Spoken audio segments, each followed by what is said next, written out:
Hello and welcome back to another Demis Hellen tutorial. We're in Dune 3 today and we're going to take a look at all of the features that Dune offers, and this is going to be an overview video, and then we're going to start looking at this in more depth over the coming weeks. And before we get started, I just want to let you know that Synapse have provided Dune 3 to the Demis Hellen channel, so we can take a walk through and listen to how Dune 3 sounds in a trance environment. So this will be the same sort of video as it usually would. We're going to be doing a few over the coming weeks for the foreseeable future. We're going to take a look at Dune 3 in a little bit more detail, but firstly we have the oscillators on the left, and we have 3 of these in total, but the third one does have a noise generator built in, and then this goes through the oscillator mixer. We have our voices over here at the right, so we have a lot of detune available here on one single voice, and then we have our voicing amount here up to 8, and this will change the active voices here. So you can see if we go to 8 we get 32 on just one key press. Then we have our filters down here, so currently by default filter 1 is active, and we have a balance between both, so we can have 2 active filters if we want, and built-in effects, so we can have light distortion right through to vowel, comb filters, etc.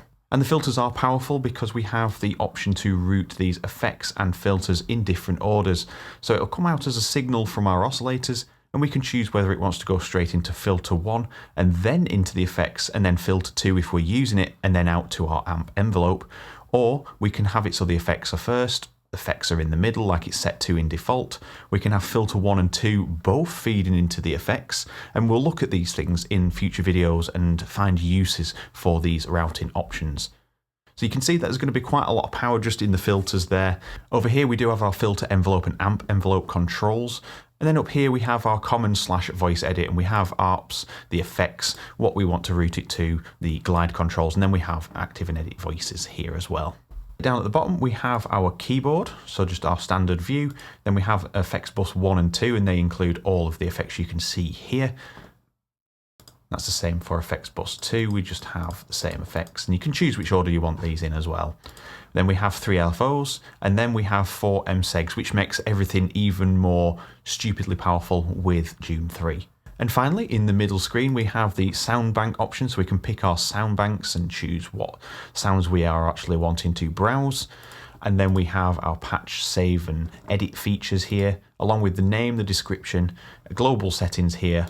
We have our extra settings in this menu, the mod matrix, so we can assign, say, the mod wheel to filter 1 cutoff, and then we can say open up to 100% when the filter is closed.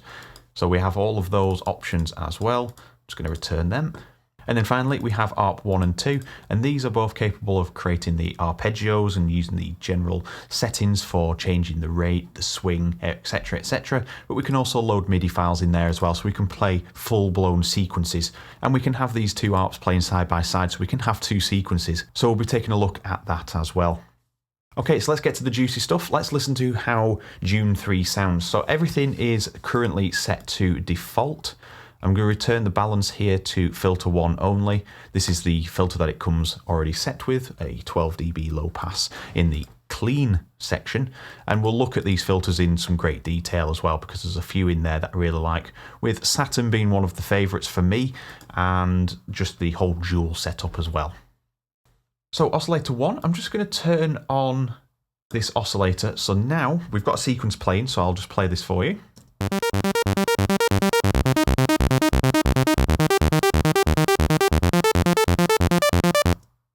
Okay, so we just have a standard saw wave there, and we've got a few other options down here if we wanted to. We can jump into wavetables, we've got a few options there, and then we've got FM synthesis as well. So we're just going to stick with this, and we're going to make a classic super saw.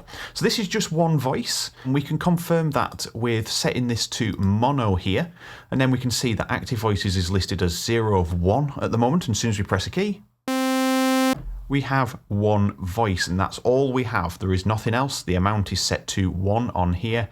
But if we increase this density all the way up to 32, which is its maximum, and we get a nice sounding super saw, but I didn't set the voices back to 1. You can see 8 over here, making sure that our amount is set back to 1. So we just got one single voice with 32 unison. So we have control over how much of that unison we hear on that single voice. We're going to increase the spread.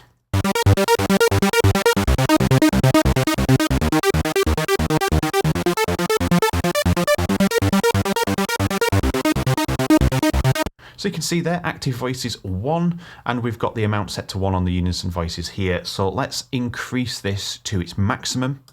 We'll look at these in more detail in future videos, and we're going to increase the spread on here as well. Let's just have a listen now.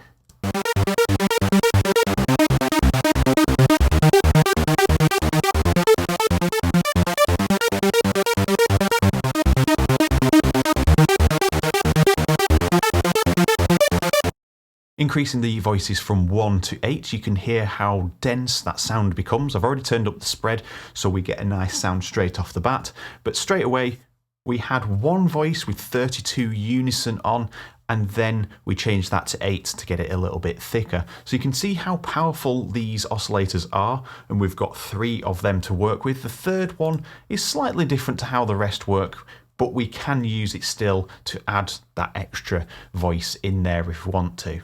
Now we're going to take a look at the filter. So we're going to go back to oscillator 1 because that's all we're using. If you look at 2, we've got 0 on the density, and we're going to use the same low pass, but we're going to use a clean 24 for this demonstration. So let's bring the cutoff down to 30%. Let's play that now. As suspected, we can't really hear much. So we have the envelope amount here of how much we want to hear coming through, depending on the shape we set over here on this filter envelope. So I'm just going to set this to analog. We're just going to reset that to 50%. So that's really how it comes, apart from the analog switch is not on. Now let's have a listen when we increase the envelope amount.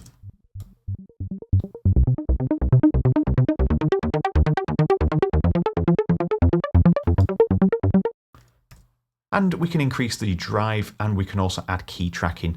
And these things we'll talk about why we would use key tracking in certain scenarios, especially related to things like comb filters if you've not experimented with that already.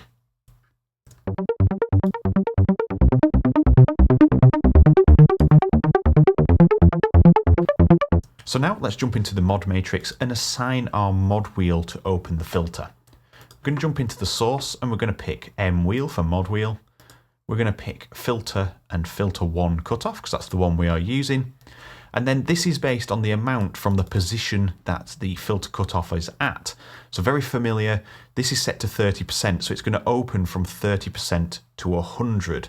So if we set this just to 100, it's going to open up, and then it's going to have 30% of the mod wheel not actually doing anything, and that's because we've already got this set to a certain way up. So we want to assign that to 70, and that will give us our maximum opening and give the mod wheel the maximum range. So as soon as you start moving the mod wheel, it's starting to close the filter instead of waiting for 30% of that and then starting to close down. So we can make that even more sensitive if we want and reduce the amount again. So let's have a listen to this now. I'm just going to open and close the mod wheel on the keyboard.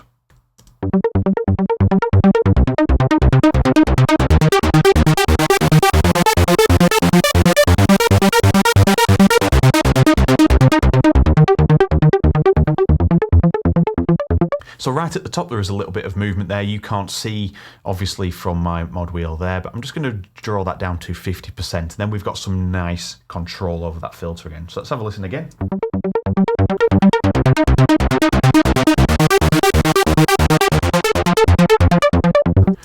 And before we move on to adding some effects in the effects bus, let's use one of the effects. I'm going to use light distortion, and this always seems to work really well with SuperSource for me. So I'm going to increase the amount, and you can see at the moment it's going into filter 1 and then into the effects, then into filter 2 if we're using it, and then out so we can hear it.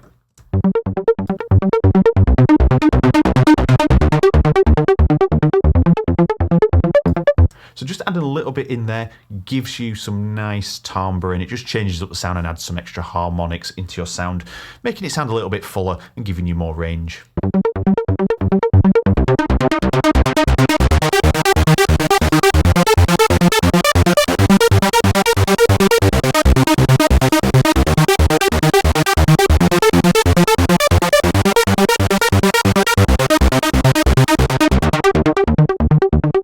And light distortion is one of the more common ones that I'm using in the preset design that I've been doing in the last few weeks.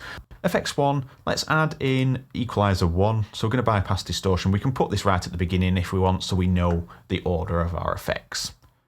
So this is active, and I'm going to use the low cut here. So I'm just going to put a 24 dB low cut, and I'm just going to set this to 35.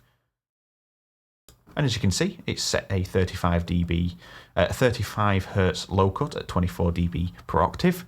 And now we've just removed some of the unwanted low end that we might not want in this sort of sound. We might actually put that a bit higher. It's entirely up to the sound designer's choice and what you're trying to achieve.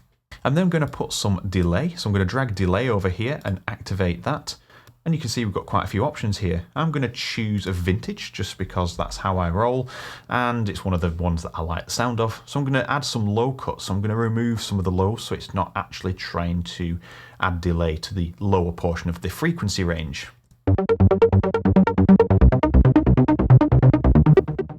So that's sounding nice. I like that. Let's just increase the low cut a little bit more, maybe to about 35.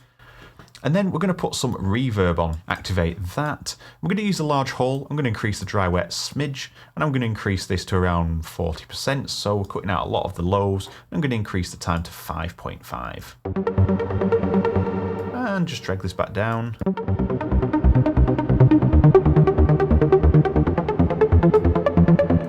So I always overdo things like reverb, for example, on the dry wet, so I can hear exactly how that hole or how that reverb sounds and then dial it back. Okay, so now let's finally just hit the compressor. So I'm going to bring the compressor down and activate that. And we're going to keep this, we'll add air, and let's just listen to how this sounds. So I'm going to bring that threshold down. I'm going to aim for about -5. Turn up the output. And I'm going to set this to 50%, so we're getting a nice parallel compressed effect. 50 of the original, 50 of the compressed.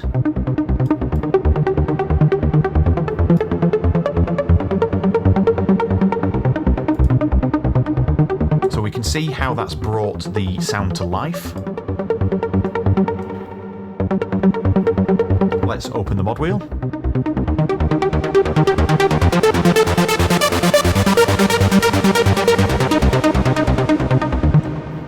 So all sounding good. I'm just going to head back to equalizer 1, and I'm going to use the high shelf here. I'm going to bring it back down to about 6,000 Hertz. And I'm just going to give this a really tiny boost by probably no more than 0.5 at this moment. I'm just going to open the wheel.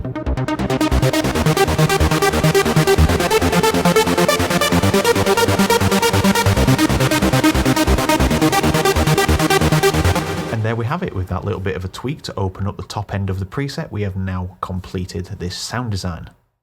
As always, if you enjoyed the video, please hit the like button and also drop a comment. If you have anything to say about the video or any questions about what you've seen in today's video, then go ahead, I will answer these questions. And if you don't want to miss a video and keep up with the Dune3 series, hit the subscribe and the bell icon so you get notified when these uploads go live. And this Dune series is going to be every 2 weeks. So thank you very much for watching, and I'll see you all in the next video.